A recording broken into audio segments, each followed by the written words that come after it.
À la demande du gouvernement français, le Parlement européen a donc décidé de lever l'immunité parlementaire de Jean-Marie Le Pen, le président du groupe des droites européennes. L'affaire remonte au jeu de mots du patron du Front National qui avait ironisé sur le nom de M. Durafour. La justice va maintenant statuer sur les limites de ce que l'on appelle la liberté d'expression. Il faut noter que c'est sans précédent. L'Assemblée des 12, en effet, n'avait jamais levé d'immunité parlementaire pour des déclarations effectuées dans le cadre d'activités politiques. Il y a eu des précédents, c'est vrai, mais ceux-ci concernaient des délits de droit commun. Jean-Michel Mercurol. Le Parlement européen s'occupe de la levée de l'immunité parlementaire parce qu'un de ses députés a fait un jeu de mots sur un ministre français. Mais c'est dérisoire. Si le Parlement européen voulait se disqualifier, montrer qu'il n'est pas à la hauteur de sa mission historique, eh bien il l'a fait aujourd'hui.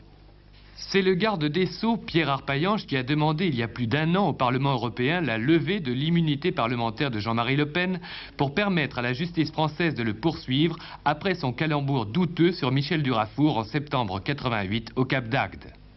Monsieur Durafour, crématoire, merci de cet aveu. Rarement concédée par le Parlement européen, la levée d'immunité a été votée par la gauche socialiste et communiste, tandis que les groupes du centre et des libéraux devaient longuement batailler entre tolérance et indignation morale. Résultat, Valéry Giscard d'Estaing vote contre la levée d'immunité parce que la liberté d'expression d'un élu, dit-il, est un bien qui ne se divise pas, quel que soit le caractère odieux ou provoquant de déclarations qu'il condamne.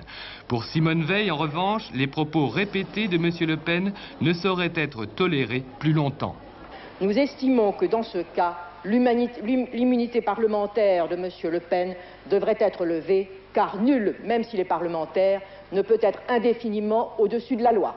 Privé de son immunité de député européen depuis hier soir 18 h, Jean-Marie Le Pen peut maintenant être poursuivi par les tribunaux français pour injure à ministre. La loi prévoit de 6 jours à 3 mois de prison et jusqu'à 80 000 francs d'amende. Et on remarque